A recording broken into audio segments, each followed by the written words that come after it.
সতর্ক থাকতে হবে দোস্ত, কিয়ামতের ময়দানে জবাব দেয়া লাগবে। কোটি কোটি টাকা সুদে টাকা ইনকাম করে বাসবাড়ি মাদ্রাসায় মসজিদ বানাই দিছো, আজ কোন কেউ পাবা না। ঘুষ খাইয়া কামাই করে কাবা ঘরের গিলাপ দিয়ে দিছো, অর্ধেক নেকিও পাবে না, ঈমান নষ্ট হয়ে যাবে। মিন আইনা ইকতাসাবা ফিমা আনফাকা, কোত্থেকে কামাই করেছো, কোথায় খরচ করেছো বলে যাও।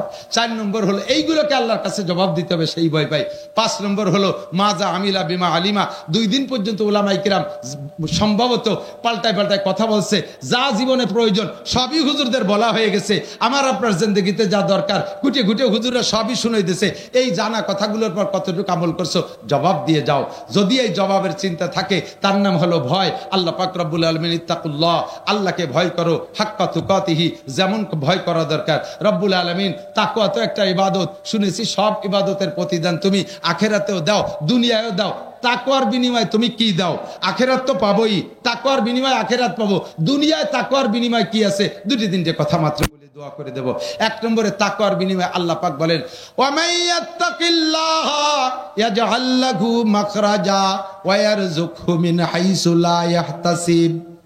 যারা আল্লাহকে ভয় পায়, যার মধ্যে তাকওয়া আছে, আল্লাহ পাক এই ব্যক্তিকে হাজারো বিপদ থেকে তার কুদরতি হাতে ধরে বাঁচাইয়া দেয়। এক নম্বরে তাকওয়ার বিনিময় দুনিয়ায় হাজারো বিপদ থাকলে তার থেকে বেরিয়ে যাওয়ার পথ পেয়ে যাবা। 2 নম্বরে আল্লাহ পাক ধারণার বাহির স্থান থেকে রিজিকের ব্যবস্থা করে দেবে। দোস্তরে কিসসা সবাই জানেন, ছোট্ট অল্প করে একটু বলি। ইউসুফ নবী আলাইহিস সালাতু ওয়াস সালামকে জুলাইখা জেলখানার তার ঘরের মধ্যে আটকাইছে। জুলাইখা ইউসুফ নবীকে আটকাইছে। হ্যাঁ যুবক আমার দিক, ইউসুফ নবীকে জুলাইখা আটকালো কেন? ইউসুফ নবীকে আল্লাহ পাক এমন রূপ আর চেহারা দিয়েছিলেন, তাফসীরে জালালাইনের মধ্যে লেখে আল্লাহ পাক তাকে গোটা মানব জাতির চেহারার অর্ধেক একা ইউসুফ আলাইহিস সালামকে দিয়েছিলেন। আর যে অর্ধেক, সেই অর্ধেকের অর্ধেক দিয়েছে ইউসুফ আলাইহিস সালামের দাদিরে। তা দাদি আর পুতা মিলে 75%, আর যে চাইরে না তাই সারা দুনিয়া কিয়ামত পর্যন্ত মানুষের জন্য ভাগ হইছে। তারই একটু একটু সবাই ভাগে পাইছি। এর ভাগে এই রূপের ঠেলায় যুবকরা একজনের প্রতি একজন আশেক হইয়া কচু গাছের সাথে গলায় দড়ি নিয়ে মরে, টাওয়ারের তে লাফাই পড়ে মরে শহীদ হয়ে যায়। কতক্ষণ? আর ইউসুফ নবীরে পুরো রূপের অর্ধেক দান করছে। তাহলে মানুষটা কেমন ছিল? জুলাইখাও ভরা যৌবনের মহিলা, সহ্য করতে না পাইরা ঘরের ভিতরে নিয়ে আটকাইছে। ইউসুফকে তো আল্লাহ তাআলা নবী বানাবেন। যত নবীকে আল্লাহ নবী বানাইছে তাদেরকে আল্লাহ তাআলা যৌবন কাল থেকে নাবর্ক বলেন, শিশুকাল থেকে তাদেরকে সেইভাবে গড়ে উঠাইছে। একটাও গুনার ভিতরে তাদেরকে ঢুকতে দেয় নাই। আল্লাহ তাআলা নিজেই পাহারাদারি করে তাদেরকে হেফাজত করে রেখেছে। তো ইউসুফ আলাইহিস সালামকে যখন ঘরে আটকাবে, আগের থেকে তো জুলাইখার প্ল্যান প্রোগ্রাম আছে। ঘরের ভিতরে দরজায় স্বাভাবিকভাবে তালা দেওয়ার ব্যবস্থা থাকে, বাইরে দিয়ে ভিতরে থাকে খিল বা সিটকেনি, নাকি বলেন? ভিতরে তালা দেওয়ার ব্যবস্থা খুব কমই থাকে। তো সে সময় ছিল না। তো ইউসুফ যাতে খিল খুলে বেরোয় না যেতে পারে, এই জন্য জুলাইখা আগে মিস্ত্রিদের ভিতর দিয়ে তালারও ব্যবস্থা করে এনেছে। ভিতরে নিয়া ঘরের ভিতরে আটকাইয়া টলমলে যুবতী সুন্দরী জুলাইখা, সেও বিশ্ব সুন্দরীদের মধ্যে একজন। আজিজে মেসের মিশরীদের রূপ এখনো পর্যন্ত ভালো, এখনো পর্যন্ত বিশ্বের ভিতরে সবচেয়ে সুন্দরী মিশরী মহিলারা, পুরুষরা। এই জুলাইখা ইউসুফ আলাইহিস সালামের ঘরের ভিতরে নিয়ে গায়ের সম্পূর্ণ কাপড় তার সামনে খুলে ফেলাইছে। একজন কয় আলহামদুলিল্লাহ। কি বুঝা বলছে আল্লাহ, জোরে কন্যা নাউজুবিল্লাহ। আমার দিক তাকান। এহেন মুহূর্তে নির্জনে কোন মহিলা যদি কোন যুবকরে এত ব্যবস্থা নিজের পক্ষ থেকে করে নিয়া এমন একটা পরিস্থিতি সামনে তৈরি করে, ঈমান ঠিক রাখা কত কঠিন। যুবক না, বুড়ো মানুষ পর্যন্ত ঈমান ঠিক রাখতে পারবে না, ঠিক কিনা? ইউসুফ আলাইহিস সালাতু ওয়াস সালামকে আল্লাহ তাআলা বাঁচাবেন বিধায় তার ভিতরে এমন ভয় সৃষ্টি করে দিয়েছে। এই ভয়ে, আল্লাহর এই তাকওয়া, এই ভয়ে সে বাঁচার জন্য চেষ্টা করতেছে, খুঁজতেছে, উপায় খুঁজতেছে। ইতিমধ্যে দেখে জুলাইখার মূর্তি, জুলাইখা ছিল মূর্তি পূজারী, ওর ওই ঘরের ভিতরে মূর্তি থাকে। সেই মূর্তিকে তো হিন্দুরা যে দেখেন না, সকালবেলা উঠে কুর্নিশ করে, উড়ু উড়ু দেয়, ইত্যাদি ইত্যাদি করে। জুলাইখা ওইভাবে পূজা পাঠ করে। মূর্তিটা ঘরের ভিতরে এই তার রুমের মধ্যে, সে মূর্তির মুখ মাথা কালো কাপড় দিয়ে বাঁধে দেওয়া রয়েছে, পেছানো। তো ইউসুফ আলাইহিস সালাম বললেন, এইটা কি জিনিস? যে এটা আমার ভগবান, এইটাকে আমি পূজা করি। তার মুখ মাথা কালা কাপড় দিয়ে বাঁধছেন কে? কয় যে এখন যে কাজ করতে যাচ্ছি ভগবানের সামনে, চোখের সামনে এ কাজ করা যায় না, তাই তার চোখ বেঁধে থুইছে যাতে ভগবান না দেখে। ইউসুফ আলাইহিস সালাম সুযোগ পেয়ে কয়, তুমি যারে পূজা করো, তোমার ভগবানের চোখ কালা কাপড় দিয়ে বাঁধতে তুলি দেখে না, আমি যার ইবাদত করি তার চোখ কালা কাপড় দিয়ে বাঁধা যায় না। তো তোমার এই মাটি মূর্তির সামনে যদি আকাম না করা যায়, আমার ওই আল্লাহর সামনে এ কাম করা সম্ভব। ইন্নী আখাফুল্লাহ, আমি আল্লাহরে ভয় পাই। এর মধ্যে দেখে ইয়াকুব আলাইহিস সালাম, ইউসুফ আলাইহিস সালামের আব্বা ওই ঘরের মধ্যে আঙ্গুল কামড়ায় ধরে বসে রয়েছে, আঙ্গুল কামড়ায় ধরে বসে রয়েছে। এই জায়গায় ইউসুফ আলাইহিস সালামের কাছে ইয়াকুব আলাইহিস সালাম আসার তো কোনো কল্পনাই করা যায় না। ইয়াকুব আলাইহিস সালাম তো জানেও না যে আমার ইউসুফ বাইসে আছে কিনা। বাইরা যে কইছে বাগে খেয়ে ফেলাইছে, বেঁচে আছে না মারা গেছে তাও জানে না, আর থাকলেও কোন জায়গা আছে তা জানে না। ওই ঘরের মধ্যে ইয়াকুব আলাইহিস সালাম আসলেন কোত্থেকে? আল্লাহ পাক যাকে বাঁচানোর চেষ্টা করে, যে আল্লাহকে ভয় পায়, আল্লাহ তাআলা তাকে বাঁচানোর ব্যবস্থা করে দেয়। ওই জায়গায় ইয়াকুব আলাইহিস সালামকে পাঠায় দিয়েছে, আর বাপের সামনে ছেলেতে এ কাম করতে পারে না। এইটা দেখেই উনি ভয়তে দৌড় মারছে, আর দরজার কাছে গেছে তো খটখট করে তালাগুলো খুলে গেছে, একের পর এক 7টা দরজা খুলে গেছে। কন্যা সুবহানাল্লাহ। ওয়া ইয়াত্তাকিল্লাহ ইয়াজআল লাহু মাখরাজা, যে আল্লাহকে ভয় পায় আল্লাহ তাআলা তাকে বাঁচানোর জন্য ব্যবস্থা করেই দেয়। ও দোস্ত, ওয়ারযুকহু মিন হাইসু লা ইয়াহতাসিব, ধারণার বাহির স্থান থেকে উত্তম রিজিকের ব্যবস্থা করে দেয়। এরপরে খাটলেন জেল, এরপরে জেল খাটা থেকে বেরোলেন, জেলে তো গেছে জুলাইখার প্ররোচনায়, এরপরে গেছেন জেলে, জেলের থেকে বেরোইলেন। বেরোনোর পরে আল্লাহ তাআলা ধীরে ধীরে সম্মান কোথায় নিয়েছে, ধীরে ধীরে কথা কোথায় সম্মান নিয়েছে। ওই জুলাইখার স্বামী আজিজে মেসের মারা গেছে প্রেসিডেন্ট, এরপরে সেই জায়গায় হযরত ইউসুফ আলাইহিস সালামকে আল্লাহ তাআলা প্রথম বানাইছে খাদ্যমন্ত্রী, এরপরে বানাইছে প্রেসিডেন্ট। কন্যা সুবহানাল্লাহ। জুলাইখা তখন মাজুল হয়ে গেছে, সরকারি সুযোগ সুবিধা সবকিছু থেকে বঞ্চিত। দীর্ঘদিন পর্যন্ত প্রেসিডেন্টের স্ত্রী থেকে সোনা দানা টাকা পয়সা বহুত জমা করছে, এই সব সহ চলে গেছে বাড়ি। বাড়ি যাইয়া এবার এখনো পর্যন্ত ইউসুফ আলাইহিস সালামের মোহাব্বত ছাড়তে পারে নাই, ইউসুফের মোহাব্বত ছাড়তে পারে নাই। ইউসুফ আলাইহিস সালাম তখন তো প্রেসিডেন্ট, এখন জুলাইখা বুড়ো অতি অতি অতি অতি পুজো হয়ে গেছে, চোখের এই পর্দা ঝুলিয়ে এসে চোখও বন্ধ হয়ে গেছে। হিন্দি বলে যায়, ইউসুফের সাথে একটু আমারে দেখা করাই দিবি? কয় যে দেখা করাই দিতে পারি, 50,000 টাকা লাগবে। বিটি মানুষ ফকুই দিয়ে টাকা নিয়ে গেছে, ও টাকা খাইয়ে দিয়ে চলে গেছে। আমাকে চট্টগ্রাম এক হুজুর ছিলেন, বুজুর্গ হুজুর, ওই বুজুর শীতকালে দিন হুজুর পাহাড়ি এলাকায় মাদ্রাসা, তো পাহাড়ি শিয়ালে শেষ রাত্রি ডাকতেছে, ধুম মানে সন্ধ্যা রাত্রি ডাকতেছে, ধুম আবেগে ডাকতেছে। এখন হুজুর কয় এই শিয়ালগুলো ডাকে কে? কয় যে হুজুর ওই শিয়ালগুলো শীতের যন্ত্রণায় ডাকতেছে। হুজুর একটা মাইটি আড়ির মধ্যে কিছু পয়সা তো ব্যাংক এক ঠিলে ভরিয়ে গেছে, কয় যে এই টাকা নিয়ে যাই ওই শিয়ালকে কম্বল কিনে দিয়ে। ছাত্ররা তারা তোর ফটকা কম না, ওরা সেই হাড়ি ভরে টাকা নিয়ে ভাগ করে নিয়ে জিরে খাইয়ে দিয়ে ফেলাইছে। শিয়ালটা কি কম্বল কিনে দেয়নি? পরের দিন আইসা ক্লাসে আইসে কয় আজকে আবার রাতে ক্লাসের সময় শিয়াল ডাকতেছে। এই শিয়াল ডাকে কে? তোরা কম্বল দিস নেই? কয় যে শকর আদায় হতেছে। আজকে ডাকে মানে শকর আদায় হতেছে কম্বল পাইয়ে। কানে আলারে এভাবে মারিয়ে খাইয়ে যায়। আমাদের বাংলাদেশে এরকম শিয়াল আছে না নাই? কথা কন। মাননীয় প্রধানমন্ত্রী বস্তা বইরে বেড়ে টাকা দিয়েছে, শিয়ালরা সব টাকা খাইয়ে কানাডা বাড়ি বাড়াইয়া আজকে গোষ্ঠী শুদ্ধ বিপদে ফেলাই দিয়েছে। কথা কন ঠিক ঠিক। নেত্রীরে অত দোষ দিতে পারি না। তো জুলাইখার টাকা এইভাবে শিয়ালের খাদেমরা খাতি খাতি সব খেয়ে শেষ করে বেড়াইছে। জুলাইখার নিজস্ব বাড়ি নাই, রাস্তার পাশে ছোট্ট একটা ঝুপড়ি করে থাকে। ইউসুফ আলাইহিস সালাম ওই বিশ্বরোড দিয়ে অফিসে যায়। উনার একটা ঘোড়া ছিল, এই ঘোড়াটা পৃথিবীতে আর আসে নাই, ওরকম ঘোড়ার আগেও আসে নাই, পরেও আসে নাই। ওই ঘোড়াটার ভিতরে আল্লাহ তাআলা সিফাত দিয়েছে, সেই গুণের থেকে বর্তমানেও আমাদের বড়দের বড় বড় অফিসার, রাজা বাদশা, নেতা নেত্রী, এমপি মন্ত্রীদের গাড়ির ভিতরে সেই ঘোড়ার সিফাত।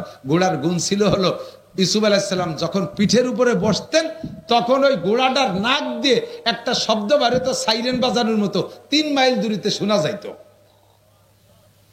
সেই সাইরেনের নকল করে আমাকে নেতাকে গাড়ির ভিতরে সাইরেন লাগাইছে।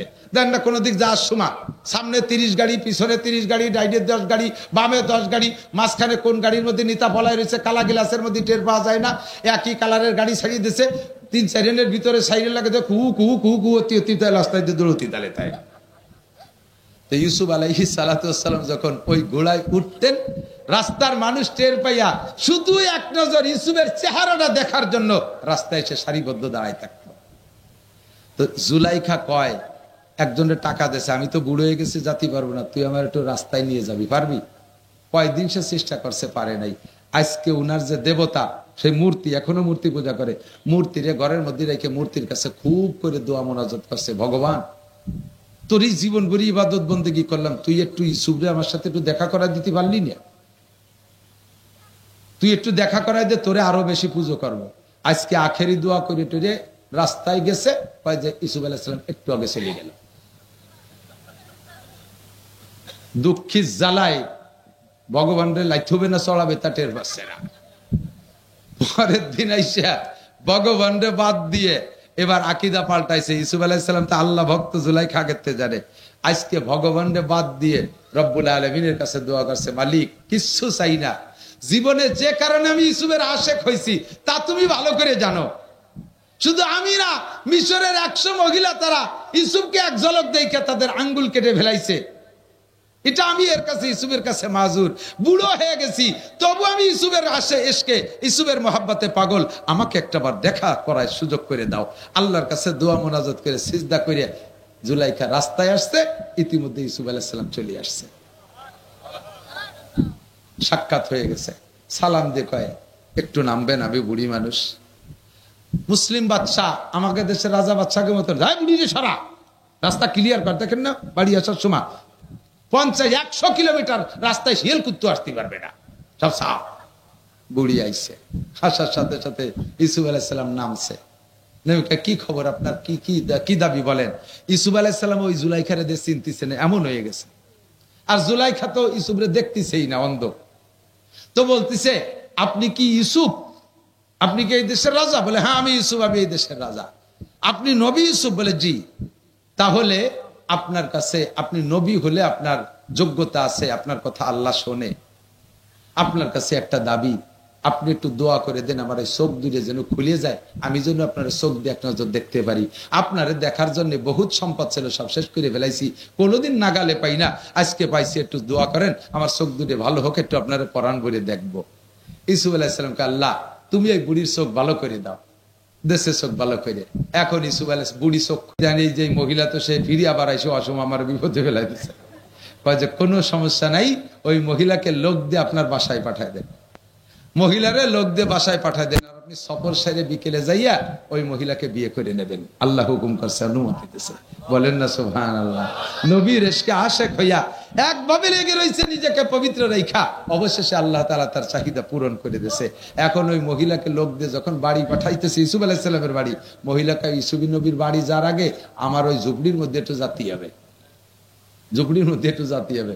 ঝুপড়ির মধ্যে যাইয়ে সে ভগবানের ঠ্যাং দৌড়িয়ে, ওরে ব্যাঙ্গের মতো আসার শয়তান, তোর জীবন ভরে পুজো আল্লাহ ইবাদত করলাম, তুই আমার ইউসুফের সাথে দেখা করাতে পারলি রে?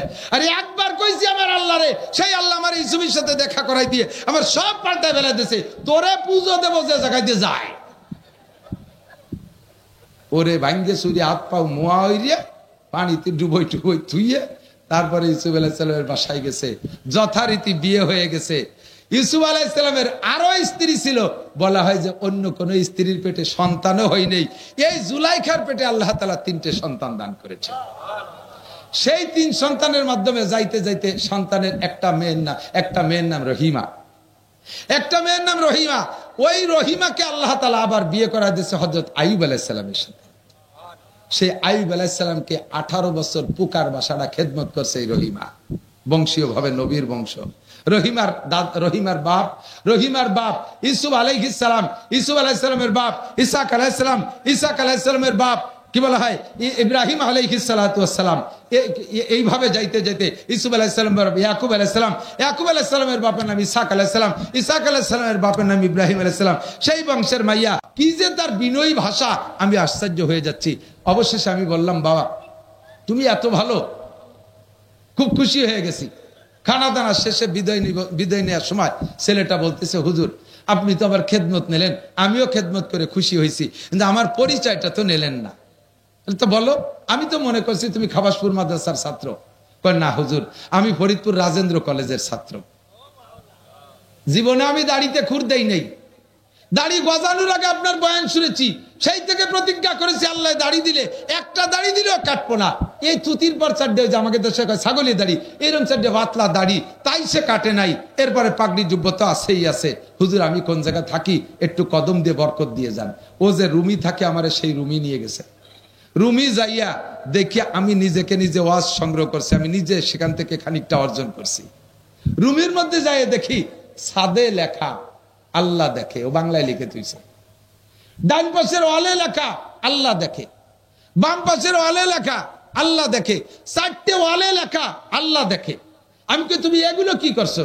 কয় যে হুজুর আপনি বলেছিলেন গুনাহ থেকে বাঁচতে হলে তিনটে কথা মনে রাখতে হবে। একটা হলো আমি যখন গুনাহ করি ওই সময় মনে আনতে হবে আমার এই গুনার অবস্থাটা কে দেখে? জোরে বলেন, কে দেখে? আল্লাহ দেখে। তাহলে আমি আল্লাহ যখন দেখে, আমি কিভাবে আল্লাহর সামনে গুনাহ করব? ইউসুফ আলাইহিস সালাম কয় আমি জুলাইখার সাথে জিনা করব, এই অবস্থাটা আল্লাহ দেখে, তাহলে আমি কিভাবে করব? আমি এর ভিতরে একা থাকি, এই ঘরের ভিতরে একা থাকি, একা একা গুনাহ করার বহুত সুরত আছে। আমি যুবক মানুষ, কলেজের আমার বহুত ছাত্রীরা আছে, আমার সহপাঠীরা, তারা আমাকে অনেকভাবে বিরক্ত করে। আর একা একা রুমের ভিতরে থাকি, গুনাহ করার অনেক পথ আছে। আমি যখনই গুনাহ করার ইচ্ছা করি, যেদিকে তাকাই লেখা দেখি আল্লাহ দেখে, ভয়ে আমার ভিতরে কাজ করে, আর তখন আমি গুনাহটা করতে পারি না। এদিকে তাকাই গুনাহ করব, ওয়ালের দিক তাকাই দেখি আল্লাহ দেখে, ওয়ালের দিক তাকাই দেখি আল্লাহ দেখে, এই জন্য আমি গুনাহ করতে পারি না। হুজুর আপনার তিনটে কথা আমার মনে আছে। এক নম্বরে গুনাহ করার সময় কল্পনা করতে হবে আল্লাহ দেখে। দুই নম্বরে গুনাহ করার সময় খেয়াল করতে হবে আমি যে গুনাহটা করতেছি, আমি যে গুনাহটা করতেছি, এই গুনাহটা ফেরেশতারা দেখতেছে আর লিখতেছে। কথা বলেন ঠিক কি ঠিক না? তিন নম্বরে আরেকটা কথা কল্পনা করলে গুনাহ থেকে বাঁচা যাবে, সেটা হলো আমি যে গুনাহটা করতেছি, এই গুনাহরত অবস্থায় আমার মৃত্যু হতে পারে কি পারে না? গুনাহরত অবস্থায় আমার মৃত্যু হতে পারে। মদ গালে দিছি, এই অবস্থায় মরতে পারি। সিগারেট টানতেছি, এই অবস্থায় মরতে পারি। আমি সুদে টাকা হাতে নিচ্ছি, ওই অবস্থায় মরতে পারি। টেলিভিশন দেখতেছি, ওই অবস্থায় মরতে পারি। রাতের বেলা কানে খিল লাগায় মমতাজের গান শুনতেছি, ওই শোনার ভিতরে গোম হয়ে গেছে, ওর মধ্যে আমি মরে যেতে পারি। তাহলে যে হালাতে মরতেছি, ওই হালাতটা আল্লাহ পাক রব্বুল আলামিন দেখতেছে, ফেরেশতারা। আমার এই অবস্থাটা, গুনার অবস্থাটা যদি আল্লাহ দেখে, আমি কিভাবে আল্লাহর সামনে করব? এর নাম হলো মাইয়াত্তাকিল্লাহ ইয়াজআল লাহু মাখরাজা। ইয়া আইয়ুহাল্লাযিনা আমানুত্তাকুল্লাহা হাক্কা তুকাতি। যুবক, ও যুবক, সিগারেট খাইস না, আল্লাহ দেখে। মদ খাইস না, আল্লাহ দেখে। ফেসবুকে ল্যাংটা ছবি দেখিস না, ওইটা আল্লাহ দেখে। তুই গাঁজা এবা খাইস না, আল্লাহ দেখে। জিনা করিস না, আল্লাহ দেখে। চুরি করিস না, আল্লাহ দেখে। মুরব্বীরা সুদে টাকা হাতে নিয়েন না, আল্লাহ দেখে। পরের জমি আইল ঠেলেন না, আল্লাহ দেখে। আপনি যে অন্যায়টা করেন, আল্লাহ দেখে। দেখে কি দেখে না? এই ভয়টার নাম হলো তাকওয়া। এইটা একটু ভিতরে সেট করি, এটা একটু ভিতরে সেট করি। আজকে আমার ওয়াজের শেষ, আজকে ভিতরে এই ভয়টা আমি সেট করি, তাহলে সকল গুনাহ থেকে বাঁচতে পারবেন। আর গুনাহ থেকে বাঁচলে লাভ কি শুনবেন? আল্লাহ কাল্লা ফাতাহনা আলাইহিম বারাকাতিম মিনাস সামাই ওয়াল আরদ। আপনাদের বাঁশবাড়ি এলাকার সেই আমলের খবর জানতাম, বর্তমান খবর জানি না, তবে আশা করি আপনাদের সেই অবস্থানে ঠিক আছেন। আপনারাই বাঁশবাড়ির মাদ্রাসার এলাকায় যারা আছেন, আমি ধান কালেকশন করছি, আপনারা ইরি ধান কাইটা বাড়ি আইনে 40 ভাগের 1 ভাগ ভাগ করে মাদ্রাসা মসজিদে দিতেন, গরিবকে দিতেন। এইটা কি এখনো আছে? এটা আছে। আমি সেই সময় গল্প দিতাম, আমি সেই সময় যা চোখে দেখে গেছি, আপনাদের ক্ষেত খামারে সেচের পানি দেয়া লাগতো না, কীটনাশক ওষুধ পানি দেয়া লাগতো না, অনায়াসে স্বাভাবিকভাবে জোয়ারের পানিতে ধান ফুলে থাকতো, আপনারা কেটে নিয়ে আসতেন, আর এই মাদ্রাসায় 40 ভাগের 1 ভাগ দিতেন। আল্লাহ পাক আপনাদের এই বরকত দেশে, আপনাদের এই কিস্সা আমি বাংলাদেশের বিভিন্ন প্রান্তে শুনেছি, আর বলছি বিশ্বাস না হলে বাঁশবাড়ি যে দেখে আসো। আল্লাহ পাক আপনাদেরকে এর বদৌলতে আপনাদের বরকত দিয়েছে, বরকত দিয়েছে। আপনারা বরকত পেয়েছেন। আল্লাহকে ভয় পেয়ে যদি শরীয়তের বিধানের পর আমল করেন, এই বরকত কিয়ামত পর্যন্ত চালু থাকবে। কথা বলেন ঠিক ঠিক না? বাস্তবে ইতিহাস কিছু বলা লাগে না। বর্তমানে নতুন করে ইতিহাস হচ্ছে ক্ষমতার মালিককে, আরো জোরে যুবকরা দল বেদল সব আছে, এর মধ্যে বিএনপি যুবকরা আছে, কি বলে জাতীয় পার্টিও থাকতে পারে, আর জামাত শিবিরও থাকতে পারে, আর আওয়ামী লীগ তো অবশ্যই আছে। সবাই মিলে একটা কথা মনে রাখবা, জীবনে কোনোদিন রাজনীতি করতে করতে বলবা না ক্ষমতার উৎস জনগণ। ক্ষমতার উৎস কে? জনগণ কি ক্ষমতার উৎস? এবার চোখে দেখাই দিছি। একদিন আমরা নিষেধ করছি যে কথা কইেন না, আরে বলে কি জনগণই ক্ষমতার উৎস, এই বলে ঝাড়ি মারছেন। এবার আল্লাহ চোখে দেখাই দিছে। মাননীয় প্রধানমন্ত্রী জননেত্রী শেখ হাসিনার সাথে তখনও পর্যন্ত সরকারি পাওয়ার রয়েছে, উনি ছেড়ে যাওয়ার আগ পর্যন্ত ছিল না, সরকারি পাওয়ার আছে। গোটা বাংলাদেশের ভোট দেন আর না দেন আওয়ামী লীগ যারা সবাই উনার সাথে ছিলেন না, যে যেখানে থাকেন ছিলেন না। সেনাবাহিনী উনার ছিল না, আর্মি উনার, বিডিআর উনার, নৌবাহিনী উনার, বিমান বাহিনী উনার, র্যাব উনার, আনসার উনার, যুবলীগ সাথে, ছাত্রলীগ সাথে, কৃষক লীগ সাথে, মূর্খ লীগ সাথে, তাঁতি লীগ সাথে, পাতি লীগ সাথে, গোটা বাংলাদেশের সমস্ত আওয়ামী লীগ তার সাথে। আর এত বাহিনীর সাথে, এত বাহিনী, এত জনগণ আছে সাথে থাকা সত্ত্বে মাত্র কয়েকটা যুবক যাইয়া স্লোগান দিল, আর গণভবন থেকে কিনা কোন দিক পালায় চলে গেল, নেতারা কে কোন দিক চলে গেল, একটারও খবর খুঁজে পাওয়া যাচ্ছে না। জনগণ যদি ক্ষমতার উৎস হতো তাহলে শেখ হাসিনা দেশ থেকে যাওয়া লাগতো না, আওয়ামী লীগরা এভাবে পলায় থাকা লাগতো না। কথা বলেন ঠিক কি ঠিক না? প্রমাণ করে দিয়েছে জনগণ ক্ষমতার উৎস না, ক্ষমতার উৎসকে যারা এই আওয়ামী লীগ লাগে ঠগাইতে পাইরা এখন তোমরা বিভিন্ন প্রকার দুর্নীতি করতেছো। তোমরা ভালো করে মনে রাখো, আওয়ামী লীগের সাথে এত কিছু থাকা সত্ত্বেও তাকে পাততলে মাটি নাই। তোমরা কয়েকজন মানুষ যা করে বেড়াচ্ছ, আল্লাহ যদি তোমাদের আচরণে রাইগে যায় তাহলে তোমরা পাততলে মাটি না, পাততলে 7 সমুদ্র 13 নদীর তলে যাইয়া তারপরেও তোমরা জায়গা পাবা না। কথা বলেন ঠিক ঠিক না? অন্যায় করবা তো হিসাব করে করবা, প্রতিশোধ নিবা তো হিসাব করে নিবা। আল্লাহ পাক দেখায় ছাড়িয়ে দিয়েছে, আল্লাহ পাক ক্ষমতার উৎস, জনগণ ক্ষমতার উৎস না। আল্লাহর হুকুম যদি মেনে চলো, আসমান থেকে রহমত, জমিন থেকে বরকত আসে। আর একটা কথা বলে শেষ করে দেই, সেটা হলো আফগানিস্তান।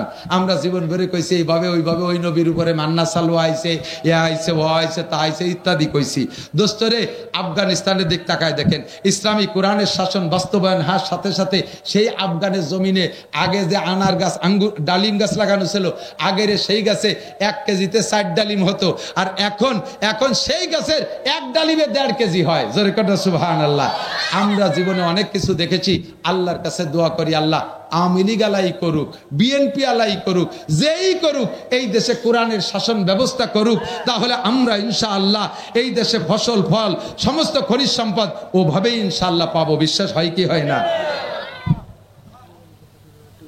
আল্লাহ পাক কবুল করুক, জোরে বলেন আমিন। এই বাঁশবাড়ি মাদ্রাসার মাহফিলের জন্য আপনারা খুশি হন। ফিলিস্তিনের পক্ষে নেতা, কি বলা হয়, বাইতুল মুকাদ্দাসের পক্ষে, বিশ্বনবীর পক্ষে, বদরি সৈনিকদের পক্ষে যারা, একটু হাত দেখাবেন। টাকা চাচ্ছি না ভাই, নেই সত্যি মাশাআল্লাহ। যারা দুয়ার আগে চলে যাবে তারা ইসরায়েলের নেতানিয়াহুর দলের লোক। আমি ডাকে দেখাবো যে ওই যে একজন নেতানিয়াহুর লোক যায়, সকালবেলাতে খেপানো শুরু হবে অথবা কিল শুরু হয়ে যাবে। একমাত্র পেশাবাসী 1 আঙ্গুল কাকা কিন্তু ইসরায়েলের দল হিসেবে যাচ্ছে না, উনি যাচ্ছে পেশাবখানা পাহারা দিতে। বাঁশবাড়ি মাদ্রাসার মাহফিল 1 মাস যাবত হবে। এর জন্য অন্য কোন মাদ্রাসার থেকে ফারেক মৌলানা, অন্য কোন মাদ্রাসার হুজুরকে দাওয়াত দেওয়া লাগবে না। এই জায়গার থেকে যারা ফারেক হয়েছে, লেখাপড়া করে চলে গেছে, তারাই সুন্দর করে এই বাঁশবাড়ি মাদ্রাসার 1 মাসের মাহফিল চালায় রাখতে পারে। কথা বলেন ঠিক ঠিক? আপনাদের ভাতের বরকত, এটা আপনাদের ভাতের বরকত। আমি প্রথমবার বলছিলাম, আমার মনে আছে, এই যে মাঠে যেদিন প্রথমবার আইছি, বাতে কথা কয়, রুটিতি কথা কয়। কিভাবে রুটিতি কথা কয়? প্লেট ভরে রুটি তুলি কথা কয়? রুটিতি কথা কর সিস্টেম হলো, একজন ক্ষুধার যন্ত্রণায় এর পড়ে রয়েছে, নিস্তেজ হয়ে কথা বলতে পারে না, ঠেলা দিলেও ফিস ফিস করে কি চোখ নাড়া দেয়, কথা কয় না। সমস্যা হলো ওর পেটে কিছু নাই, ক্ষুধার তাড়নায় দুর্বল। এখন ওই লোকটারে যদি 2 রুটি খাওয়াই দেয়, এবার পেটে যখন রুটি গেছে, একটু পানি গেছে, উঠে বসে টেপ রেকর্ডের মতো কথা কওয়া শুরু করে না। রুটি প্লেটে ছিল, সেও কথা কয় না, উনি এ জায়গা শুয়ে রয়েছে, ইনিও কথা কয় না। যখন রুটি পেটে গেছে, এবার মানুষটাই কথা কয়। তাহলে এই কথা কি মানুষই কয় না রুটিতি কয়? রুটিতি কয়। বাঁশবাড়ির ভাতে কথা কয়। আমি বাঁশবাড়ির ভাত খাইছি, সারা বাংলাদেশ চষে বেড়াচ্ছি আল্লাহর রহমতে। এই মাদ্রাসার আপনাদের মাদ্রাসা মোহতাম সাহেব হযরত মাওলানা আব্দুল হাকিম সাহেব রহমাতুল্লাহ আলাইহি চলে গেছে। এরপরে আসছে ওনার ছেলে হযরত মাওলানা নুরুল হক সাহেব। ধারাবাহিক হুজুরও অসুস্থ, যে কোনো সময় ডাক আসলে চলে যেতে পারে। ওনার সেজে ভাই বড় ভাই চলে গেছে, তেমনি এখন উনি চলে গেলে যেতে পারে। পরবর্তীতে তাদের ছেলেরা ভাইয়ের বেটারা আছে ধরে রাখছে মাদ্রাসা এ জায়গা থাকবে, মানুষ এমন করে আসতে যাইতে তাহলে থাকবে। কথা বলেন ঠিক ঠিক না? আল্লাহ 3 মাস 4 মাস 5 মাসে স্বাভাবিকভাবে গর্ভ নরমাল ডেলিভারি হয় না। এটা হলো অপ্রাপ্ত গর্ভবতী। এই অপ্রাপ্ত বয়সী গর্ভবতী মেয়েও যদি সেখানে থাকে, তাজাও কুল্লু জাতি হামলিন হামলাহা, বিপদে আর ভয়ে তাদের গর্ভপাত হয়ে যেত। সুকারা, আর মানুষে ভয়ে এমন একটা হালাত, সুকারা মদ খা মানুষের মতো। মদ খা মানুষ দেখছেন নাকি? মনে হয় দেখেন নাই। আমি দেখি, আমার সাথে খুব সাক্ষাৎ হয়। বিশেষ করে এই যে আমাকে প্রযুক্তি বিশ্ববিদ্যালয় যখন রাত্রি যাই, সে সময় দেখি যে 3-4 জনের থইল ধরে আটতিছে, কুটি কুটি যাই দেখ। আমি আমার আগের ড্রাইভারে করে, তোমরা 8টার সময় এরকম ঝুল খাই কা? যে হুজুর ওরা মাল খাইছে বলে তার লড়াই ফেলাইছে। মাল খাইয়া আমি মেশকাতের বছর অল্প কয়েকদিন পড়েছিলাম ঢাকা ফুলবাড়ি, রাজফুলবাড়ি মাদ্রাসায়। তো বিশ্ব রোডের গায়ে তো দেখতাম মাঝে মাঝে, একদিন দেখছি আর কি, একটা লোক মনে হয় 45-50 হবে বয়সে চেহারায় বোঝা, বিশ্ব রোডের সাথে গাড় বাঁধাই দিয়ে ধাক্কাচ্ছে। এখানে শুইলে ফাঁক হয়ে গেছে, আর ধাক্কাচ্ছে আর গদগদ অত্যাচার করছে, আরো খানিক সরাই ফেলবো। ও বিশ্ব রোডে ঠেলতে ঠেলতে নিয়ে আইছে, আরো খানিক সরাই ফেলবে। এলো মদখোর। আল্লাহ পাক বলেন ওয়াতারান্নাসা সুকারা, মদখোরদের যে অবস্থা, তুমি এখান থেকে 9 কোটি 30 লক্ষ মাইল দূরে সূর্য, তার তাপে কার্তিক মাসে তাই বাইরে বেশিক্ষণ থাকতে পারি না। আর এটা যদি 1 মাইলের এরিয়ার মধ্যে চলে আসে, আরো যদি মিল মানে সুরমাদানের সলা হয়, তাহলে মাত্র 4 আঙ্গুল মাথার উপরে সূর্য। পরিস্থিতিটা কেমন হতে পারে একটু ভাবেন তো। মাথার মগজ টকবক করবে, গরম পানি জাল দিলে যেমন টকবক করে থই থই করে, ওরকম করতে থাকবে। পরনেকের কাপড় নাই, হোফাতান ওরাতান গোরলা, সে ময়দানে পরনে কাপড় নাই, পা খালি, পায়ে এক জোড়া স্যান্ডেল জুতোও নাই। আমি কিছুটা আজ করেছি এবছর রমজানের পরে উমরায় যাইয়া মসজিদে নববীতে জুমার নামাজ পড়তে যাইয়া ভিতরে জায়গা পাই নাই। পরে দেখলাম যে বাথরুমের ভিতরে লোক দাঁড়াইছে, চেষ্টা করলাম সে জায়গা যাইয়ে দাঁড়ানো যায় নাকি। বাথরুমের সিঁড়ি টিড়ি গলি টলির ভিতর দিয়ে গামছা বিছে বিছে দাঁড়াই গেছে। ধাক্কা খাইতে খাইতে বাইরে আসছি, 2 রাকাত নামাজ পড়তে পারে আর মোটে মাটিতে রাখতে পারি না। ওখানে থেকে হাসরের মাঠ কিছুটা অনুভব করছি। এমন পরিস্থিতিতে মানুষ চিল্লাবে আর বলবে রব্বানা আখরিজনা মিনহা ফাইন শিতা আদখিলনাল জান্নাতা ওয়া ইন শিতা আদখিলনান নার। রব্বুল আলামিন, তোমার মনে চাইলে বেহেশতে দাও, তোমার মনে চাইলে দোজখে দাও। এই ময়দান থেকে বের করো, টিকতে পারতেছি না, থাকতে পারছি না। বিচার মতো দাবাইতে থাকবে আর চিল্লাইতে থাকবে, কানতে থাকবে, রব্বুল আলামিন তাড়াতাড়ি ফয়সালা করো। এমন জায়গায় থাকতে পারছি না, জান্নাতের বিবরণ যা শুনেছি সেখানে গেলি তো শান্তির শেষ নাই, জাহান্নাম শুনেছি তবে চোখে দেখি নাই। আমাদের বিশ্বাস এই মাহশারটা যেমন বিপজ্জনক, মনে হয় জাহান্নাম এত কঠিন হবে না। আখরিজনা মিনহা, বের করে দাও এখান থেকে। রব্বুল আলামিন তো তার নির্দিষ্ট সময়ের অপেক্ষা করতেছেন। কোন ব্যবস্থা যখন না পাইবে মানুষ, দৌড়াইয়া সকলে কয়েকজন কয়েকজন করে পরামর্শ করবে, আরে ভাই কি করা যায়? আমাদের চিল্লা পাল্লা তো আল্লাহ পাক শুনতেছে না, কোথায় যাব? সকলে মিলে সংগঠন কইরা ঐক্যবদ্ধ পরামর্শ করে বলবে চলো যাই আমাদের আবুনা, আমাদের প্রথম আব্বাজি আদম আলাইহিস সালামের কাছে যাই। আব্বাজিকে দিয়ে আল্লাহ পাককে সুপারিশ করি, কোন লাইনে হয় নাকি? সবাই যাবে আদম আলাইহিস সালামের কাছে, যে বলবে ইসফালানা ইলা রাব্বিনা, আল্লাহর কাছে আমাদের সম্পর্কে একটু বলেন, কোন একটা ব্যবস্থা আল্লাহ করুক। আদম আলাইহিস সালাম বলবে বাবা আমি এ ব্যাপারে ক্ষমা প্রার্থী, আমি আল্লাহর কাছে যাওয়ার মুখ নাই। কেন? আল্লাহ পাক আমাকে নিষেধ করেছিলেন, লা তাকরাবা হাযিহিস শাজারাতা ফাতাকুনা মিনাজ জালিমিন। জান্নাতের ভিতরে আমার অবস্থান ছিল, আমাকে নিষেধ করেছিলেন এই গন্ধম গাছের কাছে যাইতে। আমি সে কথাটা ভুলে গিয়েছিলাম, শয়তানের কথায় পড়ে সে গাছের কাছে গিয়ে গন্ধম খেয়ে ফেলেছি। তাই তো আমি দুনিয়ায় চলে গেলাম, জান্নাত থেকে বের হলাম, আমার কারণে তোমরা বের হয়েছো। আমি যদি তোমাদের সুপারিশে যাই, আল্লাহ পাক আমাকে যদি সেই মামলায় অ্যারেস্ট করে ফেলে, কি কব? তো যাবো কোন জায়গা? একটু পথ দেখা দেন, আপনি পারবেন না, যাবো কোন জায়গা? আদম আলাইহিস সালাম বলেন, ইযহাবু ইলা নূহ আলাইহিস সালাম, তোমরা নূহ আলাইহিস সালামের কাছে যাইতে পারো। তার একটা পার্সোনালিটি আছে, সারা দুনিয়ার সব মানুষকে ধ্বংস কইরা দিয়া আল্লাহ পাক নূহ নবীকে নৌকায় করে বাঁচাই দিয়েছিলেন। তুমি তার কাছে তোমরা যাইতে পারো। সবাই মিলে নূহ নবীর কাছে গিয়ে বলবে, আপনি আদমের সানি দ্বিতীয় আদম, আমাদের জন্য আল্লাহর কাছে একটু বলেন। নূহ আলাইহিস সালাম বলবেন, বাবা আমি এ ব্যাপারে ক্ষমা চাই, আমি একটা অন্যায় করে বসে আছি। আমি যখন নৌকায় উঠি, আল্লাহ আমাকে আমার পরিজনকেও নৌকায় উঠানোর অর্ডার দিয়েছিলেন। আমার ছেলে কেনানকে আমার পরিবারভুক্ত মনে করে, আমি নিজের সন্তান, অবশ্যই সে আমার পরিবারের সদস্য, তাকে নৌকায় উঠানোর জন্য আমি বলেছিলাম। এইটা আমার অপরাধ হয়ে গিয়েছিল। আল্লাহ যদি সেই কথা এখন উচ্চারণ করে, তুমি নবী নূহ হইয়া তুমি কেন তোমার ছেলের নৌকায় উঠতে বললে? সে তো কাফের। এই মামলায় যদি আমারে ধরে, আমার জবাব দেওয়ার থাকবে না, আমার দ্বারা সম্ভব না। কয় তা যাবো কোন জায়গা?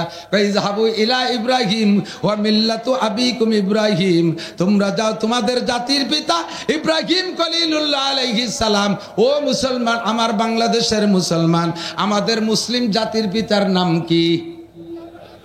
আরো জোরে, ভয় করে, জোর হলো না? ইব্রাহিম খলিলুল্লাহ। আঞ্চলিক জাতির পিতার বেশ কম থাকতে পারে, কিন্তু আন্তর্জাতিক জাতির পিতা কে? ইব্রাহিম আলাইহিস সালাম, ঠিক কিনা? ইব্রাহিম আলাইহিস সালামের কাছে সবাই যাবে, গিয়ে বলবে ইসফালানা ইলা রাব্বিনা, আল্লাহর কাছে সুপারিশ করেন, একটা ব্যবস্থা করুক। ইব্রাহিম আলাইহিস সালাম বলবেন, আমার দ্বারা সম্ভব না, আমি 3টে মিথ্যে কথা কইছি। 3 মিথ্যে কথায় যদি আল্লাহ তাআলা আমারে অ্যারেস্ট করে, তাহলে আমি তো ওই ছাড়াতে তোমাকে কয়শো বছর চলে যাবে না, আমি পারবো না। ইযহাবু ইলা মূসা আলাইহিস সালাম, মূসা নবীর কাছে যাও। সবাই দৌড়ে আসবে মূসা নবীর কাছে। মূসা আলাইহিস সালাম বলবে, বাবা আমি পারবো না, আমি ফিরাউনের বাবরচিরে 1 চড়তে মারিয়ে ফেলাইছিলাম, সেই মার্ডার কেসে রয়ে গেছি আমি আইজো। যদি আল্লাহ সেই কেসে আমারে অ্যারেস্ট করে, আমার বলার কিছু থাকবে না। কইতে যাবো কোন জায়গা? যে ডাল ধরি সেইখান ভেঙ্গে যায়, যাবো কোন জায়গা? কি যাবো ইলা ঈসা রূহুল্লাহ, ঈসা আলাইহিস সালামের কাছে যাও। কিসসা শুনছেন সবাই? ঈসা আলাইহিস সালামের কাছে সবাই যে বলবে, আপনি আমাদের জন্য একটা ব্যবস্থা করেন। সবাই ঠেলে ঠুলে আপনার কাছে পাঠাইছে। ঈসা আলাইহিস সালাম বলবে, বাবা আল্লাহর রাস্তায় মাফ চাই, আমার ওই জাতীয় কোনো সমস্যা নাই, কিন্তু আমার উম্মত আমার দালালি শেষ করছে। আমার উম্মত আমারে আল্লাহর ছেলে কয়। ঈসা আলাইহিস সালাম কি আল্লাহর ছেলে? কথা কন। খ্রিস্টানরা, ইহুদিরা, এই খ্রিস্টানরা, নাসারারা, এই নাসারা মানে খ্রিস্টান, আর ইহুদি আলা মুসা আলাইহিস সালামের উম্মত। এই ইসরায়েলি বেনিয়ামিন নেতানিয়াহুর গোষ্ঠী, এরা হলো ইহুদি, এরা মুসা আলাইহিস সালামের অনুসরণ করে। আর আমেরিকানরা, পশ্চিমেরা, ইউরোপিয়ানরা, ওরা হলো নাসারা, খ্রিস্টান বেশি। এখনো ওরা ঈসা আলাইহিস সালামের ধর্ম নিয়ে পড়ে থাকে, এই তাদের আকীদা। তো ওরা কয় ঈসা আলাইহিস সালাম ওয়াকালাতিন নাসারা মাসীহ ইবনুল্লাহ, ঈসা আলাইহিস সালামকে আল্লাহর ছেলে বলে। কয় আমার নামে এই অভিযোগ, এই দোষ দিয়ে বসে রয়েছে, আমি আল্লাহর কাছে গেলে আমি লজ্জা পাই, কাজে এ আমার দ্বারা সম্ভব না। কয় তো মরবো নাকি? যাবো, মরাও তো জায়গা নেই, এখন যাবো কোন জায়গা? ইযহাবু ইলা মুহাম্মাদিন সাল্লাল্লাহু আলাইহি ওয়াসাল্লাম, সবাই মিলে মুহাম্মদ সাল্লাল্লাহু আলাইহি ওয়াসাল্লামের কাছে যাও। উনি যা কবে তাই শুনবে, উনার একটা আল্লাহ আছে, আলাদা, উনার একটা বেটো পাওয়ার আছে, উনি যা বলবে আল্লাহ তাই শুনবে। সবাই চলে আসবে আমাদের নবীর কাছে, বললেন না সুবহানাল্লাহ। এবার নবী আলাইহিস সালাতু ওয়াস সালামের কাছে আসলে হুজুর আলাইহিস সালাম আল্লাহ পাকের কাছে সিজদায় পড়ে যাবে, রব্বি হাবলি উম্মতি, রব্বি হাবলি উম্মতি, রব্বি হাবলি উম্মতি, রব্বুল আলামিন তুমি আমার উম্মতকে ক্ষমা করো, আমার উম্মতকে বাঁচাও। আগে নিজের উম্মতের কথা বলবে, আগে নিজের উম্মতের কথা বলবে। আপনাদের সে মাঠে এমন একটা মর্যাদা হবে, কোন নবী রসুলের সাথে আল্লাহ পাক অতক্ষণ কথা বলবেন না। হুজুরে পাক সাল্লাল্লাহু আলাইহি ওয়াসাল্লাম নিজেই বলেছেন, যতক্ষণ পর্যন্ত আমার একটা উম্মতেরও ফয়সালা বাকি থাকবে, অতক্ষণ পর্যন্ত আল্লাহ আদম, ঈসা, ইব্রাহিম, মুসা কোন নবীর সাথে কথা বলবেন না। আপনাদের একটা ফয়সালা হয়ে যাওয়ার পরে অন্যান্য নবীদের সাথে কথা বলবে। একটু বলেন না সুবহানাল্লাহ। আমাদের নবীও যেমন, নবীর উম্মত এরকম দামি, তাদের জন্য আল্লাহ পাক সংবিধান বই দিয়েছে সেরকম দামি শ্রেষ্ঠ কিতাব কোরআন। এই কোরআন শরীফকে 30টা পাড়ায় বিভক্ত করা হয়েছে। সূরার সংখ্যা 114টা, আয়াতের সংখ্যা 2 রকম গণনা। আয়েশা রাদিয়াল্লাহু তাআলা আনহার গণনা মতে 6236, হযরত আলী রাদিয়াল্লাহু তাআলা আনহুর গণনা মতে 6666। আয়াতগুলো যারা পড়েছে হাফেজদের কাছে শুনবেন, আমি হাফেজ না, জায়গায় জায়গায় বলতে গেলে আমার আয়াতের মধ্যে ত্রুটিও হয়ে যায় কখনো কখনো, হাফেজ না হওয়ার কারণে। আমি খুঁটে বেছে যা পেয়েছি, আমার অভিজ্ঞতার আলোকে আমি দেখেছি যেই বিষয়গুলো আল্লাহ পাক ইম্পর্টেন্ট মনে করেছেন, জরুরি মনে করেছেন, কোরআন শরীফের ভিতরে দেখবেন ওই বিষয়গুলো আলোচনা বেশি আসছে। নমরুদের আলোচনা, ফিরাউনের আলোচনা, কারুনের আলোচনা, সাদ্দাদের আলোচনা, বড় বড় কাফেরদের মধ্যে ফিরাউনের আলোচনা সবচেয়ে বেশি আসছে, তারপরে আসছে নমরুদের আলোচনা। বেশি কেন আনছেন? আল্লাহ পাক বলেন, আগের কিতাবের পরে আরেকটা কিতাব আসার সম্ভাবনা আমি রেখেছি, কিন্তু কোরআনের পরে আর কোনো কিতাব আসবে না। আল্লাহু আকবার। আগের যে কাফেররা গেছে তাদেরকে দৃষ্টান্তমূলক শাস্তি দিয়ে ধ্বংস করেছি, কিন্তু কিয়ামত পর্যন্ত ফিরাউনের স্বভাবের হাজারো হাজার ফিরাউন আসবে, নমরুদের স্বভাবের হাজার হাজার নমরুদের স্বভাবের নমরুদ আসবে, কারুন মার্কা বহুত মানুষ দুনিয়ায় আসবে, সাদ্দাদ মার্কা বহুত মানুষ দুনিয়ায় আসবে। কিয়ামত পর্যন্ত তাদের শিক্ষা দেওয়ার জন্য এই কয় বড় বড় ধামলার আলোচনা কোরআন শরীফে বেশি করলাম। ফাতাবিরু ইয়া উলিল আবসার, যাদের জ্ঞান আছে, বুদ্ধি আছে, ওখান থেকে দেখে দেখে তোমরা শিক্ষা নিতে থাকো। দোস্তরে, একটা ফিরাউন চলে গেছে মুসা নবীর জামানায়, ওই ফিরাউনের স্বভাবের মানুষ এখনো দুনিয়ায় আছে না নাই? ফিরাউন মুসা নবীকে দুনিয়ায় আসতে দেবে না, এই জন্য ওই সময়কার নবজাতক শিশু বাচ্চাদেরকে হত্যা করত ফিরাউন। ইব্রাহিম আলাইহিস সালামকে দুনিয়ায় আসতে দেবে না, এই জন্য নমরুদ সেই সময়কার শিশু সন্তানদেরকে হত্যা করেছে, পুত্র সন্তানদেরকে হত্যা করেছে। সেম স্বভাবের বর্তমানে ইসরায়েলি নেতানিয়াহু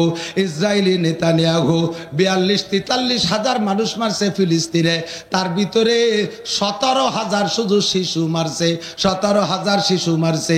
আল্লাহ তাআলা ওই ফিরাউনকে দিয়ে এই ফিরাউনকে শিক্ষা দেওয়ার জন্য কোরআন শরীফের ভিতরে বেশি বেশি ফিরাউনের কিস্সাটা আলোচনা করেছে, নমরুদের কিস্সা আলোচনা করেছে। যত আমলীয় আলোচনা আছে তার মধ্যে বেশি আলোচনা হয়েছে কোরআন শরীফের ভিতরে নামাজ। জোরে বলেন কোনটা? কোন ইবাদত? নামাজের আলোচনা 82 বার। ইম্পর্টেন্ট বিদায় তো 82 বার, নাকি বলেন? নামাজের আলোচনা 82 বার হয়েছে। অথচ নামাজ মুসলমানের জন্য সর্বশ্রেষ্ঠ ইবাদত।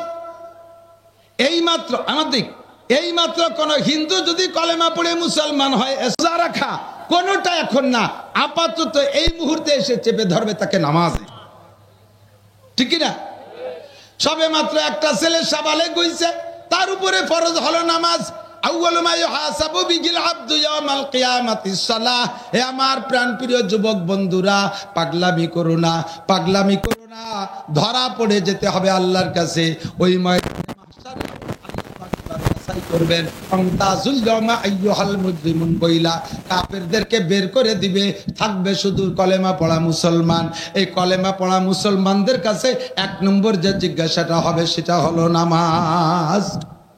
ফামান সালুহাত সালুহা সাইরু আমালিহি, যে ব্যক্তি নামাজের প্রশ্নের সফল হতে পারবে, নামাজের প্রশ্ন যথাযথ দিতে পারবে, প্রত্যেকটা প্রশ্নের জবাব তার আসান হয়ে যাবে। আল্লাহ পাক তাকে বিনা হিসাবে জান্নাতে পাঠিয়ে দিবে। বক্তাদের কাছ থেকে শুনেছেন, তবলিগওয়ালাদের কাছ থেকে শুনেছেন, আল্লাহ পাকের স্বভাব হলো প্রত্যেকটা ইবাদতের প্রতিদান, মূল প্রতিদান রেখেছেন আখিরাতের জন্য, আর প্রত্যেকটা প্রতি ইবাদতের আবার কিছু প্রতিদান দুনিয়ায় রাখছে। আমার দিক তাকান, মাহফিলে আপনাদের এই বড় বড় মাদ্রাসার মাহফিলে তো খাইতে দেয় না, ছোট ছোট মাহফিলে আমরা করি, তো ছোট মাহফিলে শেষ পর্যন্ত দুই এক জায়গা দেখি লোক বসে থাকে, ওঠে না, অথচ বক্তা যা বয়ান করতেছে তাতে আমার তৃপ্তি হচ্ছে না। এগুলি বসে রয়েছে, কে লোক ওঠে না, কে কয় যে বসে রয়েছে অন্য কারণ আছে, শেষে খাবার আছে, শেষে তবারক আছে। তো ইবাদতের শেষে, মাহফিলের শেষে যদি তবারক থাকে, তো বক্তা আলোচনা যাই করুক, ভালো মন্দ যা করুক, শেষ পর্যন্ত বসে থাকে। আর শেষে যদি খাবার না থাকে, তাহলে আলোচনা ভালো না হলে আস্তে আস্তে দুই একজন পেশাবের নাম কইয়ে, পায়খানার নাম কইয়ে, একটু বিড়ি খাওয়ার নাম কইয়ে, একটু পান খাওয়ার নাম কইয়ে, এটা ওটা কইয়ে উঠে চলে যেতে থাকে, আস্তে আস্তে মাঠ খালি হয়ে যায়। যদি শেষে খাবার থাকে, আমি এখন ভালো মন্দ যাই কই, অবশ্যই একজন উঠতো না, একজন উঠবে না। তো আল্লাহ কয় প্রত্যেকটা ইবাদতের সাথে যদি দুনিয়ার কিছু ইন্টারেস্ট থাকে, তাহলে সেই ইবাদতটা করে খুব আগ্রহের সাথে। আজকে রাত 1টা পর্যন্ত ওয়াজ করে ছেড়ে দেবো, আপনারা যাইয়ে ঘুমাইতে ঘুমাইতে 2টে, 2:30, 3টে বেজে যাবে। যারা এই টাইমে ঘুমাবেন তারা 4টে, 4:30, 5টায় ফজরের আজান দিলি উঠতে খুব কমই পারবেন। কতক্ষণ? আবার রমজান মাসে তারাবির নামাজ পড়িয়ে যাইতে যাইতে 10টা, 10:30 বেজে যায়, যাইয়েই কেউ শুয়ে পড়ে না, এটা ওটা খাইয়ে দাইয়ে তারপরে গল্প সল্প করতে করতে 12টা, 1টা বাজায়, এরপরে বিছানায় শোয়। আবার দেখা যায় যে রাত 3টের সময় উঠে গেছে। ঘটনা কি? এ সময় 1টায় উঠলি 3টায় শুইলে, 1টায় শুইলে 3টায় উঠা যায় না। রমজান মাসে 1টায় শুইলে 3টায় উঠা যায়। কারণ কি? এখন শেষ রাত্রি উঠলি তো 1 গ্লাস পানিও কেউ খাতি যায় না, শেষ সময় তো শেষ রাত্রি উঠে তো পেট ভরি গলা সমান খাওয়া যায়। ইবাদতের পরে যদি কিছু থাকে হাদিয়া, তাহলে ওই ইবাদতে ইন্টারেস্ট বেশি থাকে। কাজেই 5 ওয়াক্ত নামাজের সব পুরস্কার যদি আল্লাহ আখেরাতে রেখে দেয়, যে সব পুরস্কার আখেরাতে পাবা, এমনি মানুষ নামাজ পড়তে চায় না, তাহলে কেউ পড়বে না। নবী পাক বলেন, আরে এ ভাই নাই যুবক, আমার দিক টাকা, 5 ওয়াক্ত নামাজ পড়বি, 5টা পুরস্কার আছে, 4টে পুরস্কার আখেরাতের জন্য, আর 1টা পুরস্কার দুনিয়ায়। মান হাফাজা আলা সালাওয়াত আকরামাহুল্লাহ বিখামসি খিসাল। 1 নম্বরে ইউরফা আনহু যিকুল আইশ, যেই কারণে নামাজ পড়তে পারিস না, চাকরির জন্য নামাজ পড়তে পারিস না, খেত খামারের জন্য নামাজ পড়তে পারিস না, ব্যবসা বাণিজ্যের জন্য নামাজ পড়তে পারিস না, এক কথায় দুনিয়া কামার জন্য নামাজ পড়তে পারিস না, নামাজ পড়, দুনিয়ার সব অভাব অনটন আল্লাহ তাআলা দূর করে দেবে। ফাঁকে একটু বুঝে নিতে হবে, নামাজিকে আল্লাহ তাআলা দুনিয়ার রিজিকের অভাব দেয় না। এর তর্জমা কি? রিজিকের অভাব দেয় না মানে ব্যান চালালে আল্লাহ তাআলা বিমানের পাইলট বানাবে তা না। সাধারণ কৃষক মূর্খরে ধরি আল্লাহ তাআলা প্রাইম মিনিস্টার বানাবে তা না। ভিক্ষুকরে ধরি আল্লাহ তাআলা শিল্পপতি কোটিপতি বানায় দেবে তা না। রিজিকের অভাব হবে না মানে হলো, যে যে ক্লাসের মানুষ তার রিজিকের অবস্থাও সেরকম। কথা বলেন, যে যে ক্লাসের মানুষ তার রিজিকের অবস্থাও সেরকম। একজন মানুষ বাংলাদেশে 300 টাকা দামের চাউল আছে না নাই? আছে। সেই চাউল কিনে খাওয়ার, রেগুলার কিনে খাওয়ার মানুষও আছে না নাই? আবার 40 টাকা দামের চাউল আছে না নাই? তা কিনে খাওয়ারও মানুষ আছে না নাই? 40 টাকা দামের যারা চাউল খায়, এরা যদি নামাজ পড়ে, তাহলে জীবনেও তাদের 40 টাকা দামের চাউলের অভাব হবে না। তবে ওই লোকটারে 300 টাকা দামের চাউল আল্লাহ দেবে না। কারণ যে লোক 40 টাকা দামের চাউল খায়, মোটা মোটা গাবের আঠির মতো, এ ভাত গলা সমান খাইয়ে দুপুর পর্যন্ত কুদাল কুবাতি পারে, ভাত ফুরোয় না। ওরে যদি সকালবেলা 300 টাকা দামের সাইডে প্লাস্টিকের ভাত খায় দেয়, ও তো কুদালে 2 কোপ দিয়ে একবার পেশাব করলে শেষ, কাজ করতে পারবে না। ঠিক না? বড় 2 কেজি ওজনের সলির দাম 4000 টাকা। এ বাজারে মাঝে মাঝে পাওয়া যায় কিনা? কিনে খাওয়ার লোক আছে না নাই? আছে না? আল্লাহ তো যেই লোকটা 2,000 টাকা 4,000 টাকা দামের শৈল কিনে খাইতে পারে, এই লোকটা যদি নামাজি হয় আল্লাহ তাআলা তার সেই রকম শৈলীর অভাব রাখবে না কোনোদিন। যেই লোকটা শৈল কিনে খাতে পারে না, রেগুলার টাকি মাছ কিনে খায়, এ যদি নিয়মিত নামাজ পড়ে আল্লাহ তাআলা তার টাকি মাছের অভাব রাখবে না। যে লোকটা ডেলি 1 কোটি টাকা ইনকাম করে, ও যদি নিয়মিত নামাজি হয় আল্লাহ তাআলা তার ডেলি 1 কোটি টাকা ইনকামের ব্যবস্থা দরজা খোলা রাখবে। যে লোকটা ডেলি 500 টাকা কামাই করে, ওই লোকটা যদি নামাজি হয় আল্লাহ তাআলা তারে গ্যাপ গর্ত দেবে না, রেগুলার তারে 500 টাকার ইনকামের ব্যবস্থা করে দেবে। এর মানেই হলো, এটাই হলো রিজিকের অভাব দিবে না। আল্লাহু আকবার। তো দোস্ত, নামাজ ইম্পর্টেন্ট বিদায়, এর জন্য আল্লাহ তাআলা কোরআন শরীফের ভিতরে 82 বার আলোচনা করেছে। নামাজের চাইতেও আরো ইম্পর্টেন্ট ইবাদত থাকতে পারেনি, কি কথা বলেন? মনে হয় আপনাদের আছে? নামাজের চাইতে মুসলমানের জীবনে আর কোনো বড় ইবাদত আছে? নাই। কিন্তু কার্যক্ষেত্রে জায়গা বিশেষ নামাজের চাইতেও কোনো ইবাদতের গুরুত্ব বেশি হয়ে যেতে পারে। যেমন আমার দিক তাকান, এই নামাজ এমন গুরুত্বপূর্ণ ইবাদত যে নামাজকে কোনো অবস্থাতেই মিস করার সুযোগ নেই। রোজাও ফরজ, হজও ফরজ, যাকাতও ফরজ। যারা হজ করছেন, 2-1 হাজী সাহেব থাকলে সাক্ষী দিতে পারেন, ইদানিং তো হজও সহজ হয়ে গেছে। আরাফাতের থেকে মুজদালিফায় গাড়িতে নেয়, আবার পায়ে হেঁটেও যায়। আমি 13 সালে প্রথমবার যুবক থাকতে গেছি, সেই সময় সিদ্ধান্ত নিলাম যেহেতু শক্তি সবল থাকতে হজে আসছি, এবার হজটা পুরো পায়ে হেঁটে করব। আমরা 3 জন এক জোট বাঁধছি। আরাফাতের মুজদালিফায় গেছি হাইটা 11 কিলোমিটার। মাগরিবের পরে আজান দেওয়ার পরে রওনা দিতে হয়। আরাফাতে মাগরিব পড়া যাবে না, রাস্তায়ও পড়া যাবে না, মুজদালিফায় যাইয়ে মাগরিব পড়তে হবে। আগে মাগরিব, সাথে সাথে ঈশার নামাজ, 2 ওয়াক্তের নামাজ একসাথে পড়তে হয় মুজদালিফায় যাইয়া। আর জায়গাটা এত গুমসান, এত ভিড় যে মাগরিবের পরে আরাফাতের থেকে রওনা দিয়ে একসাথে 300 মিটার রাস্তা দিয়ে কোটি খানিক মানুষ রওনা দেয়। আটা লাগে না, মাইল 3 হাঁটা লাগে না, পড়িয়ে না গেলি হয়, খালি সুজায়ে দাঁড়ায় থাকতে হবে, অনায়াসে গোষ্ঠী তালে থাকতে থাকতে আস্তে আস্তে যাইতে থাকবে। ইচ্ছে করে একটা কদম হাঁটার কায়দা নেই।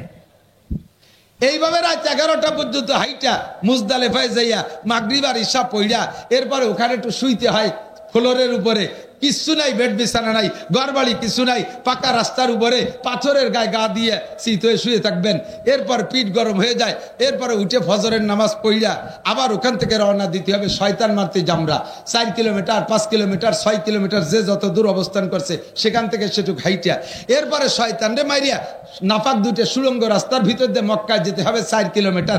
ওইটুক হাইটে যাইয়া এরপরে যারা গাড়িতে গেছে তারা যে মাতাফের ভিতরে অল্প জায়গায় তওয়াফ করতেছে, আপনি হেঁটে যে পিছনে পড়ে যাবেন, নিচে আর জায়গা পাবেন না। মসজিদের মধ্যে দিয়ে ঘুরতে হবে, একটা গুল্লি দিয়ে আসতে 1 কিলোমিটার, 7 গুল্লি দিতে 7 কিলোমিটার, ওখান থেকে এরপরে সফা মারোয়া 450 মিটার, এই টুকরে 7 বার যাইতে আসতে এ পর্যন্ত আপনার জীবনে এত পরিশ্রম হবে, সারা জীবনেও কোনোদিন এরকম পরিশ্রমের কাজ করেন নাই।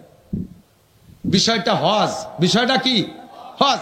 এখন হজ আল্লাহর হুকুম পালন করতে যাইয়া এই পরিমাণ পরিশ্রম হয়ে গেছে বিদায় আপনি জোহর হয়ে গেছে, খাটাখাটি করতে করতে জোহর হয়ে গেছে। এখন কি আল্লাহরে কইতে পারবেন, আল্লাহ তোমারই তো হজ করতে, সেই বাংলাদেশে এত খেটি ফিটি আইছি আর এইটি এত কষ্ট করছি, আজকে জোহরের নামাজ পড়বো না? সুযোগ আছে? ছাড়ার কায়দা আছে? কোনো অনুমতি আছে? 2 কোটি টাকা জাকাত নিয়ে বেরোইছেন, সারা গ্রাম ভরে বাড়ি বাড়ি যে জাকাত দিয়ে জোহরের সময় ক্লান্ত হয়ে গেছেন, হাইটে হাইটে জাকাত দিতে, জাকাতও ফরজ, এই ফরজটা আদায় করতে যাইয়া এত ক্লান্ত হয়ে গেছেন, এখন আপনি আইসে টান টান হয়ে শুয়ে পড়ছেন, আল্লাহ আমি জোহরের নামাজ পড়তে পারবো না, তোমার জাকাত দিতে যে আমার কষ্ট হয়ে গেছে। সুযোগ আছে? কথা বলেন। এবার রমজান মাসে 17 ঘন্টা জ্যৈষ্ঠী মাসে রোজা, রাত 3টায় খাইছেন আর 7টায় ইফতারি, এই 17 ঘন্টা রোজা রাইখা কি পরিমাণ কষ্ট হয়েছে। আবার সন্ধ্যার আগে আসরের পরে 22 কিলোমিটার বাইসাইকেল চালাইছেন খরার মধ্যে দিয়ে, ইফতারিতে যাইয়া কেমন লাগে তা তো সবাই জানে। ইফতারি খাইয়ে দিয়ে সাপে আধারের মতো কেলাই গোলই পড়ছেন। এবার ডাকতে চল রোজা ইফতার করছি, নামাজ পড়েছি, হ্যাঁ কথা কয়ে না রোজা ছিলাম, ওর সাথে কথা কয়নি, সে তো রোজা ছিল। মাগরিবও ভরে নাই, টান টানে শুয়ে রয়েছে। এই মাগরিবে নামাজ না পড়িয়া রোজাতে নামাজ না পড়ার কোনো সুযোগ আছে? ঈশার সময় আজান হয়েছে, চল যাই তারাবি পড়ে আসি, কথা কয়ে না রোজা ছিলাম। তাহলে এক রোজার বাহানা দিয়ে 2 ওয়াক্তের নামাজ মাইর, একটি সুযোগ আছে নাকি? কথা বলেন। তাহলে নামাজ এমনই ইবাদত, এই ইবাদত অন্য কোনো কিছুতে যত পরিশ্রম হোক ছেড়ে দেওয়ার সুযোগ নাই। কিন্তু এর উপরে আরেকটা ইবাদত আছে, সময় সাপেক্ষে সেই ইবাদতটা যদি চেপে পড়ে তাহলে আপনাকে নামাজ বাদ দিয়ে সেই ইবাদতটা করা লাগবে। এমন একটা ইবাদত আছে, সেই ইবাদতটার গুরুত্ব জায়গা বিশেষ নামাজের চাইতে বেশি, যার কারণে আল্লাহ তাআলা ওই ইবাদতের কথা কুরআন শরীফের ভিতরে 682 বার আলোচনা করেছেন। কত? 682 বার। ইবাদতটার নাম হলো জিহাদ। ইবাদতের নাম কি? জিহাদ। কবে কিভাবে?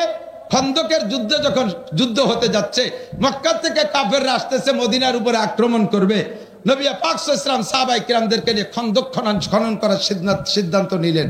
এই খন্দক খননের কাজ শুরু হয়ে গেছে। ইতিমধ্যে খবর আসছে তাড়াতাড়ি কুচে সারেন, এই যে এসে গেল। এই করতে করতে জোহরের রক্ত এসে গেছে, খন্দক খনন করা শেষ হয় নাই। হুজুর কয় থাক জোহরের নামাজ, আগে খন্দক খোঁচো। খুঁজতে খুঁজতে আসর হয়ে গেছে, খন্দক খনন করা শেষ হয় নাই। হুজুর কয় থাক আসরের নামাজ, আগে খন্দক খনন করো। খুঁজতে শুরু হলো, মাগরিব এসে গেল, মাগরিবের নামাজের রক্ত এসে গেছে, খন্দক খনন করা শেষ হয় নাই। হুজুর কয় থাক মাগরিবের নামাজ, আগে খন্দক খনন করো। এসে গেল ঈশার রক্ত, ঈশার নামাজের সময় খন্দক খনন করা শেষ হয় নাই। হুজুর কয় থাক ঈশার নামাজ, আগে খন্দক খনন করো। এইভাবে 4টে ওয়াক্ত নামাজ হুজুর শুধুমাত্র জিহাদের জন্য কাজা করেছেন, জিহাদের জন্য কাজা করেছেন।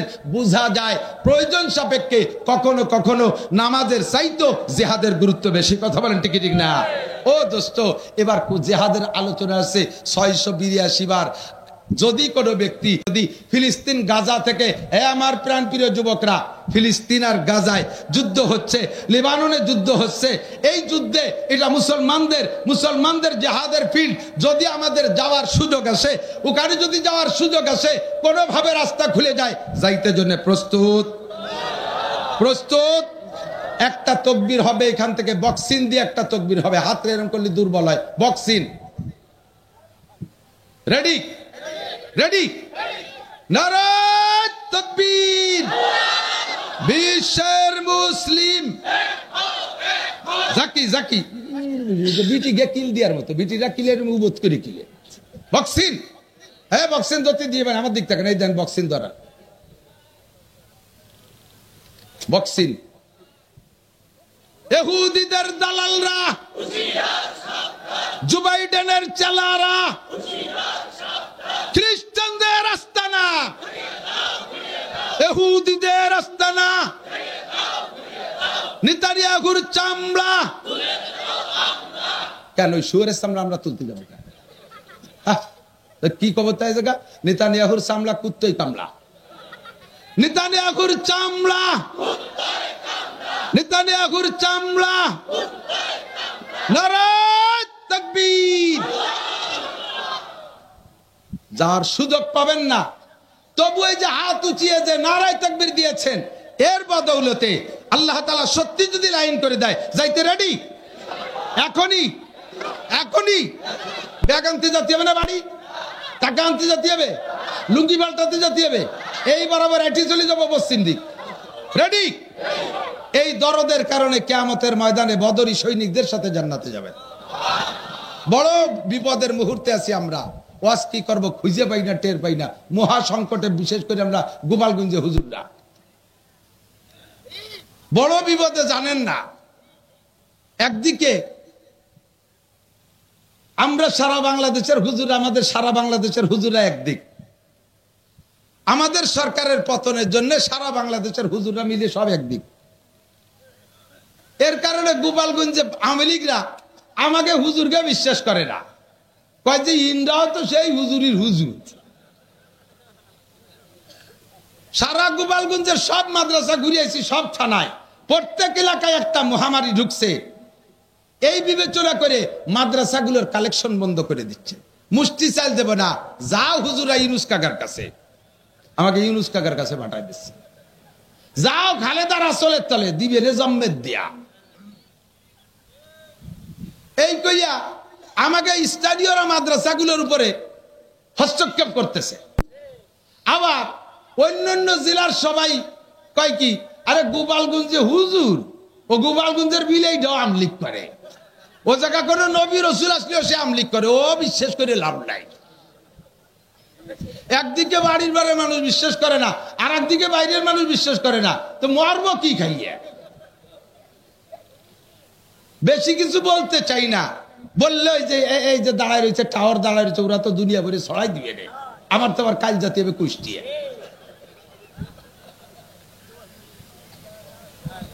কি করবো, মহাবিপদে আছি। রোটাক বাটুস্কুত নবী আলাইহিস সালাম মক্কায় ছেড়ে মদিনায় গেছে, মক্কার মাটির টান জীবন ভরে হুজুরের বুকের মধ্যে ছিল। কথাক্ষণ ঠিক না? মদিনায় যায় আল্লাহর হুকুমে, ফিরে ফিরে মক্কার দিক তাকায়।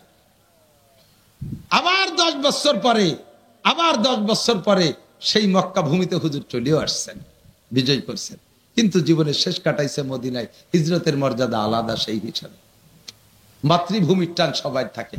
আমরা হুজুররা কওমি মাদ্রাসা চালাইতেছি, আপনারা আমাদেরকে রাজনৈতিক দিক দিয়ে কোনো ভাগাভাগি করেন না, ভাগাভাগি করেন না। যারা যেখানে এসে যা করতেছে করুক। আমরা গোপালগঞ্জের ওলামায়ে কেরাম যে অবস্থানে আছি, অন্য জেলার ওলামায়ে কেরামরা আমাদের অবস্থানটা জানে, আমরা সেভাবে আছি, আমরা আপনাদের সাথে আছি। আজকে আমাদের পর রাগ কইরা আমাদের নানান অপবাদ দিয়ে তাড়াই দিলেন, চলে গেলাম। আপনার আবার একদিন সুদিন আসবে, সেই দিন যদি কোনোদিন আসে, সেই দিন এই মাদ্রাসাগুলো চালাবে কিনা? আমাদের প্রতিষ্ঠান আমাদের চালাইতে হবে। আমরা উলামায়ে কেরামকে, ধর্মীয় কোনো একটা অংশকে নিন্দা ধিক্কার দেব। ঠিক আছে তো? ইনশাআল্লাহ আপনারা থাকবেন মিলেমিশে, আল্লাহ তাআলা তৌফিক দান করে। কোরআন শরীফের ভিতরে যে বিষয়গুলো সবচেয়ে বেশি আলোচনা, তার 2-3টে বললাম। 3 নম্বর একটা বিষয় হলো, সেটা হলো আল্লাহ পাক রব্বুল আলামিন 62 বার আলোচনা করেছেন, সেটা হলো তাকওয়া। তাকওয়া সংক্রান্ত 2-3টে আয়াত আমি পড়েছি, মাত্র তার তরজমা বলেই দোয়া করে দেবো, বিরক্ত করব না আপনাদেরকে। আল্লাহ পাক রব্বুল আলামিন বড় মহব্বতের সাথে ডাক দিয়ে আপনাদেরকে বলেন, ইয়া আইয়ুহাল্লাযীনা আমানুত্তাকুল্লাহ। এ যুবক আমার দিক, হে অন্ধ জগতের অটল বিশ্বাসী পাগলরা, আপনাদেরকে আল্লাহ তাআলা অন্ধ জগতের অটল বিশ্বাসী পাগল বলে ডাক দিয়েছেন। বলেন আলহামদুলিল্লাহ। দুনিয়ার নাম অন্ধ জগৎ, কারণ এ জায়গা বসে আখিরাত দেখা যায় না, এ জায়গা বসে আল্লাহকে দেখা যায় না, এ জায়গা বসে জান্নাত দেখা যায় না, এ জায়গা বসে জাহান্নাম দেখা যায় না, এখানে বসে ফেরেশতা দেখা যায় না, পুলসিরাত দেখা যায় না, জান্নাতের নাজ ও নিয়ামত দেখা যায় না, জাহান্নাম দেখা যায় না। কাজেই দুনিয়াটা হলো অন্ধ জগৎ। এই অন্ধ জগতে বসে আমরা অটল বিশ্বাসী। কেমন বিশ্বাসী? আমার যুবক, বহুত যুবকরা আছে, নামাজ পড়ে না, কালাম পড়ে না, মদ গাঁজা ইয়াবা ফেনসিডিল খায়, আবার মাঝে মাঝে দুর্গা পূজা, কালী পূজা, সরস্বতী পূজা, লক্ষ্মী পূজায় যাইও সে জায়গা উদ্বোধন করে দিয়ে আসে, তাকে সাথে সহযোগিতা করে। অথচ এই মুসলমানের যুবক, মুসলমানের সন্তান, তার সামনে যদি বিশ্ব নবীকে কেউ গালি দেয়, আল্লাহর কোরআনের সাথে যদি বেয়াদবি করে, ওই যুবকের দেহের ভিতরে 1 ফোঁটা রক্ত থাকতে তার প্রতিশোধ না নিয়ে বাড়ি ফেরবে? জোরে বলেন, ফেরবে? কাজেই আপনি অন্ধ জগতের অটল বিশ্বাসী এবং আপনি পাগল। দুনিয়ার সব নাজ ও নিয়ামত ছেড়ে দিয়ে, দুনিয়ার ভোগবিলাস ছেড়ে দিয়ে এক আল্লাহকে ধরে বসে আছেন, যার কারণে নানান নিন্দা মন্দ শুনতেছেন, অনেক শক্ত মন্দ আপনি সহ্য করে যাচ্ছেন, দুনিয়ার অনেক ভোগবিলাস থেকে বঞ্চিত হচ্ছেন, একমাত্র আখিরাতকে বিশ্বাস করে। যেটা পাগলের স্বভাব, পাগল তার বাড়ি 10 তলা দালান ফেলাই তুইয়া রাস্তায় দিয়ে মাটি দিয়ে গড়ি খেয়ে বেড়ায়, দুনিয়ার সমস্ত ভোগবিলাস ফেলে দিয়ে পাগলেও যা করে আপনারাও তাই করেন। আল্লাহ পাক আপনাদেরকে অন্ধ জগতের অটল বিশ্বাসী পাগল বলে ডাক দিয়ে বলেন, ইত্তাকুল্লাহ, ইত্তাকুল্লাহ। বড় একটা দামি কথা, ইত্তাকুল্লাহ। ভয় করো কাকে? আরে ভয় করবো কাকে? লা নাকাবু আহাদান ইল্লাল্লাহ। আল্লাহ ছাড়া কেউকে ভয় করব? দুনিয়ার অনেককে ভয় করি, আগুনরে ভয় পাই। কেন? পোড়াইয়ে মেরে ফেলবে। আগুনের ভিতরে পড়ে গেলাম, পুড়িয়ে গেলাম, মরে গেলাম। মরার পরে কে আগুনরে ভয় করা লাগে? দুনিয়ার আগুনরে। এরে সাপরে ভয় পাই, কেন? ও কামড় দিলি মরে যাব, আচ্ছা দিয়েই দিল কামড়, মরিও গেলাম। মরার পরে কে আর ওই সাপরে ভয় করা লাগে? বাঘরে ভয় পাই, কেন? ও ধরে ছিঁড়ে বুড়ে খেয়ে মেরে ফেলবে, আচ্ছা ধরাই পড়ে গেলাম বাঘের কাছে, ছিঁড়ে বুড়ে খেয়ে মেরে ফেললো আমাকে, আর কি ওই বাঘরে ভয় পাওয়া লাগে? এ সমস্ত ভয় সাময়িক, এ সমস্ত ভয় সাময়িক। পুলিশকে ভয় পায়, ধরে জেলে দেবে, আর সরকারে ভয় পায়, মামলা দিয়ে আটকায় দেবে, এটা কিছুক্ষণের জন্য। কিন্তু ভয় পাও ওই আল্লাহকে, যেই আল্লাহকে ভয় পাওয়া লাগবে কিয়ামত পর্যন্ত নয়, শুধু অনাদি অনন্তকাল। তার সামনে দাঁড়িয়ে, এ আমার প্রাণপ্রিয় যুবক, আমার মুরব্বী বাবারা, 4টি প্রশ্নের জবাব আল্লাহর সামনে দাঁড়ায় দিতেই হবে। কথা বলেন, হবে কি হবে না? দুনিয়ার মানুষের সামনে মানুষের জবাব দিতে তাই আটকে যায়। বর্তমানে কি জবাজবি চলতেছে তা জানি না, কয় কারে কিরম ধরে ধরে কিভাবে আটকায় কি জিজ্ঞেস করতেছে জানি না। বাকি 16 বছর আগে ফখরুদ্দিন, ইয়াজউদ্দিন, মঈনুদ্দিন সরকারের সময় মনে আছে নাকি মুরব্বীকে? এ দল ও দল, আমলিগ, বিএনপি সব দলের বড় বড় নেতাকে ধরে ধরে আটকাইছে, মেলা কিছু জিজ্ঞেস করে নাই। আরে যাদেরকে আটকাইছে ফখরুদ্দিন সাহেবকে তাদেরকে জিজ্ঞেস করছে, মিয়া জীবনে কয় ওয়াক্ত নামাজ কাজা করছে তাই কয়ে যাও, এই জিজ্ঞেস করছে। গত রমজানে রোজা রাখো নাই কে? ফখরুদ্দিনকে তাই জিজ্ঞেস করছে। কয়টা হজ ফরজ হয়েছে তা করো নাই কে? এ জিজ্ঞেস করে নাই। বোরকা পরিস নাই, পরে নাই কে তোর বউ? এ জিজ্ঞেস করে নাই। আপনি কেন কাঁচাই দিয়ে ইরিদান লাগাইছেন তা জিজ্ঞেস করে নাই। আপনি কেন সুদ খাইছেন তা আপনারা জিজ্ঞেস করে নাই। আপনি কেন কি বলা হয় পরের মাথায় বাড়ি মারছেন তা আপনারা জিজ্ঞেস করে নাই। সব নেতাকে একটা মাত্র প্রশ্ন করছে, আন মালিহি মিন আইন ইকতাসাবা ফিমা আনফাকা। সিরাগঞ্জি ভাঙ্গা সুটকে নিয়ে ঢাকা আসলে আর পরে বিশাল ভবনের মালিক হয়ে গেলে, এইটা কোত্থেকে হইলা? আসলে তুমি রিক্সা চালাইতে, আসার পরে তুমি শিল্পপতি হয়ে গেলে, আসলে তুমি গার্মেন্টসের চাকরিজীবী হইয়া, আসার পরে তুমি কোটিপতি হয়ে গেলে। এই টাকা কোত্থেকে পাইলা? মাত্র এক টাকার হিসাব নেছে। কথা বলেন ঠিক কি ঠিক না? আর সমস্ত এ দল ও দল সব দলের নেতারা একটা হিসাব দিতে যে ধরা পড়ে গেছে, মালিকের সামনে 4টি প্রশ্নের জবাব দেওয়া লাগবে। আন উমরিহি ফিমা আপনা, আন উমরিহি ফিমা আপনা। আপনার 70-80 বছরের জীবন কোথায় কতটুকু কাটাইছেন একটু কয়ে যান। সাহস আছে কোনো বাপের বেটার? পারবেন বলতে? আমি পারবো না, আমি জবাব দিতে পারবো না।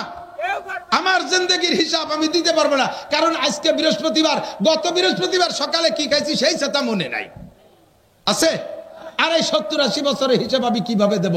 এই হিসাবের ভয়ে আমি আল্লাহকে ভয় পাই। সিদ্দিকা আয়েশা বলে, হুজুর আমরাও কি হিসেবে আটকে যাব? হুজুর বলেন, আয়েশা মানহুসি বা নৌকেশা, বিনা হিসাবে পার হতে পারানোকে চেষ্টা করো। হিসাবের কাঠগড়ায় দাঁড় হবে যে সেই বিপদে পড়িয়া যাইবে। বিনা হিসাবে পার হতে পারো কি তাই দেখো। ইত্তাকুল্লাহ, ভয় পাও আল্লাহকে। ওখানে দাঁড়িয়ে তোমাকে হিসাব দেওয়াই লাগবে। দোস্ত, যারা বিমানে চড়ছেন তাদের সাথে আমার একটা আলাপ করতে সহজ হবে। বিমানে উঠতে গেলে ইমিগ্রেশন আছে। ইমিগ্রেশন না? বিমানে যারা উঠছে, হাজি সাহেবরা তো অবশ্যই জানে, বিদেশ করছেন তারা জানে। ইমিগ্রেশনের 4টি ইমিগ্রেশন। কয়টা? 1 নম্বরে পাসপোর্ট ইমিগ্রেশন, আপনার পাসপোর্ট সহি কিনা বিদেশ যাইতে গেলে। 2 নম্বরে আপনার টিকিট ইমিগ্রেশন, ঠিক আছে কিনা। 3 নম্বরে আপনার ব্যাগেজ, মাল ব্যাগেজ ইমিগ্রেশন, লাগেজ ইমিগ্রেশন, ওর ভিতরে অবৈধ কিছু আছে কিনা। 4 নম্বরে আপনার বডি ইমিগ্রেশন, দেহের মধ্যে কিছু নিয়ে যাচ্ছেন নাকি। অনেকে বলে পেট ভরে সোনা খাইয়ে আইছে, বাংলাদেশে পায়খানা করে সেই সোনা বেচে। সুবহানাল্লাহ। আমি একবার এই ইমিগ্রেশনের ধরা পড়ে গেছি। আল্লাহু আকবার।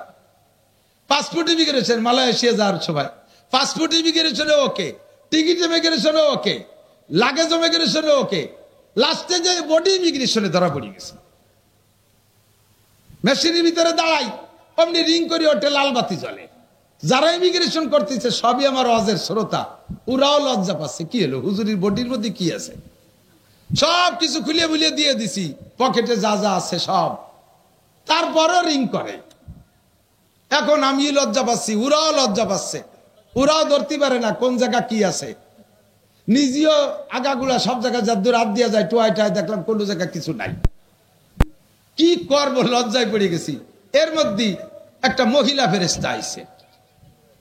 মহিলা আইছে একজন, ও কি যেন একটা মেশিন আইনিয়া আমার দিকে এরকম ধরে একটা চাপ দিল। কয় যে হুজুর আপনার এই বুক পকেটের ভিতরে একটা পকেট ডায়েরি আছে, ওর ডায়ালের মধ্যে দেখেন এখন বেলেট আছে। মানুষের কাছে যদি এরকম ইমিগ্রেশনে ধরা পড়ে যেতে হয়, আল্লাহ পাক রব্বুল আলামিনের কুদরতি মেশিন। ও যুবক, হাসি উড়াই দিস না। কবে কোন বাগানে দাঁড়ায় গাঁজা খাইছিস, কোন কলেজের পিছনে দাঁড়ায় দুইজন হাসাহাসি করেছিস, সেদনা সেদনি করছিস, রাত 12টা 1টার পরে কম্বলের তলে যাইয়া ফেসবুক দেখছিস, সব কিন্তু ইমিগ্রেশনে ধরা পড়ে যাবে। ধরা পড়বে। আন উমরিহি ফিমা আপনা। 4 ইমিগ্রেশনের পরে তারপরে তোমাকে বিমানের গাড়িতে কইরা বিমানে উঠতে দেবে। এটা যদি হয় দুনিয়ার ইমিগ্রেশন, আল্লাহর কাছে তোমার 4টি ইমিগ্রেশনের 1 নম্বর ইমিগ্রেশন আন উমরিহি ফিমা আপনা কারহাবা কলকে ইয়ারি জুমলা রাস বা খুদা তাসবির ও হিলা কায়রাবাস। দুনিয়ার সবকিছু সুন্দর, তোমার আখিরাত অসুন্দর কেন? এই এলাকায় কত আলেম ওলামা, আমি তো ছোটবেলায় পড়ে গেছি, আজ থেকে প্রায় 36, 38, 37 বা 40 বছর আগে পড়ছি, কাফিয়া পড়ে গেছি এখানে। সেই সময় দেখতাম এই এলাকার মাদ্রাসার ছাত্ররা বাড়ি বাড়ি ছাত্রদেরকে লজিংই খানা খাইতে যাইয়া লজিংই পড়ায়, তাহলে এতদিন পর্যন্ত যদি পড়ায় তাহলে এই এলাকার কোনো মানুষ কোরআন শরীফ শুদ্ধ করে পড়তে বাকি থাকে না। তো এত হুজুরের মধ্যে তোমার কোরআন শরীফটা পড়া শুদ্ধ না কেন? এত হুজুরের মধ্যে তোমার নামাজটা সুন্দর না কেন? এত হুজুরের মধ্যে তোমার দোয়া কুনুতটা সুন্দর না কেন? এত হুজুরের মধ্যে তুমি ইকামত দিতে পারো না কেন? এত হুজুরের মধ্যে থেকে তুমি আজান দিতে দিশে পাও না কেন? এত হুজুরের মধ্যে দোয়া মাসুরাটা কেন শেখো নাই?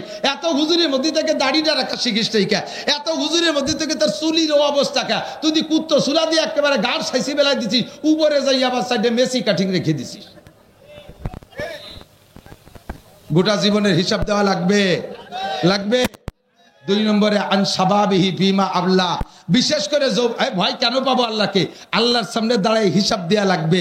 আল্লাহর সামনে দাঁড়ায় হিসাব দেয়া লাগবে। আরে ফখরুদ্দিনের সামনে না, আরে ডক্টর ইউনূসের সামনে না, আরে ইয়াজউদ্দিনের সামনে না, মঈনুদ্দিনের সামনে না, শেখ হাসিনার সামনে না, খালেদা জিয়ার সামনে না, এ সব গোষ্ঠী যুদ্ধ আটকে যাবে আমাদের চাইতে আগে। আমাকে আপনাকে জবাব দেয়া লাগবে। যৌবনকালটা কোথায় কাটাইছো কয়ে যাও। যৌবনকালে যা করা যায় বৃদ্ধকালে তা করা যায় না। যৌবনকালে ইচ্ছা করলে শেষ রাত্রে শীতের রাত্রে উঠা ঠান্ডা পানিতে গোসল করে তাহাজ্জুদ পড়া যায় ফজর পর্যন্ত। কথা কন। আর বুড়ো হয়ে গেলে ওক্তের অজু তাই ওক্তে বানাতে জান্ডা বেরোয় যায়। গরম পানি দিয়ে অজু বানায় দেয়। শীতকালে এই হাত দুই এই হাতের দ্বারে আসতে এসে এই হাত প্যারালাইসিস হয়ে যাবে, ভেঙ্গি নিয়েছি যে তাড়াতাড়ি জ্যাকেট গায়ে দিয়ে দেয়। কথা কন। বুড়ো হয়ে গেলে যৌবনকালে তুমি সকাল 9টায় গোসল করছো, গোসলের অজু দিয়ে ঈশার নামাজ পড়ে শুতে পারো। এমন সুন্দর সুন্দর স্বাস্থ্যওয়ালা ছেলের আছে, তবে আশা করি ইদানিং নাই, সবগুলো শেষ হয়ে গেছে, সব ডিলে হয়ে গেছে। সব ডায়াবেটিস, 16-18 বছরের পুলাপান ডায়াবেটিসের রুগী, 3 বাইরে আটতে গেলে হতে 4 বার পেশাব করা লাগে। তবে যদি স্বাস্থ্য ভালো থাকে 9টার গোসলেরও যদি হিসাব পড়তে পারো। আর বুড়ো মানুষ এক ওক্তের নামাজ, এক ওক্তে 3 প্রকারের নামাজ পড়তে 3 বার অজু বানানো লাগে। চোখের সামনে দেখছি। আমার আব্বা খুব শক্তিশালী মানুষ ছিল, অজু বানায় গেছে মসজিদি, জোহরের নামাজ 4 রাকাত সুন্নত পড়ার পর দিয়ে তলপেট চিপে ধরে বেরোয় যাচ্ছে। আব্বা ফরজ পড়বেন না? কয় না, পেশাব করে আসি। পেশাব করে আইসে ফরজ পড়ছে, আবার কাহা গেলেও না মসজিদি, আবার এক জাড়ি দিয়ে বারোই যাইয়া আবার পেশাব করে অজু বেড়ে এসে 2 রাকাত সুন্নত পড়া লাগে। এক ওক্তের 3 প্রকারের নামাজ পড়তে 3 বার অজু করা লাগে। আর যৌবনকালে সকালেও যদি ঈশার নামাজ পড়া যায়, কাজেই যৌবনকালের মেশিনের কাছে আল্লাহ পাকের দাবি বেশি। আন শাবাবিহি ফিমা আবলা, যৌবনকালটা কোথায় লাগাইছো বলে যাও। ইচ্ছা করলে বাইসাইকেল চালায় তুমি ইস্তেমার মাঠে যেতে পারবা। ইচ্ছা করলে বাসবাড়ি থেকে বাইসাইকেল চালায় সরমুনার ময়দানে যাইতে পারবা। ইচ্ছা করলে গহরডাঙ্গা প্রত্যেকদিন হাইটে যাইয়া 27, 28, 29 নভেম্বরের মাহফিল শুনতে পারবা। এটা হলো যৌবনকালে শক্তি। আর বৃদ্ধ বয়সে কিছুই করা সম্ভব না। এই জন্য এই কালটাকে আল্লাহ পাক বেশি বেশি কড়াকড়ির সাথে ধরবে। এই জন্য আল্লাহকে ভয় পাই। 2 নম্বর 3 নম্বর আন মালিহি ফিমা আনফাকা, মাল কোত্থেকে কামাই করছো? মোটা মোটা টাকা কামাই করে বাংলাদেশের চৌকালারা ভাত পায় না, বাংলাদেশেতে টাকা নিয়ে কানাডা বিল্ডিং বানাইছে। এ কথা কয় না? বিল্ডিং কোন জায়গা বানাইছে? কানাডা। চৌকালারা ভাত পায় না, কানাডা বিল্ডিং বানাইছে। যা থাক সেই কানাডার বিল্ডিং এর ভিতরে, খালি আমলিগা লাগে দোষ নেয়া। যে সময় যারা সুযোগ পায় তারাই সে কানাডা বিল্ডিং বানায়। কথা কোন ঠিক না? সাবধান।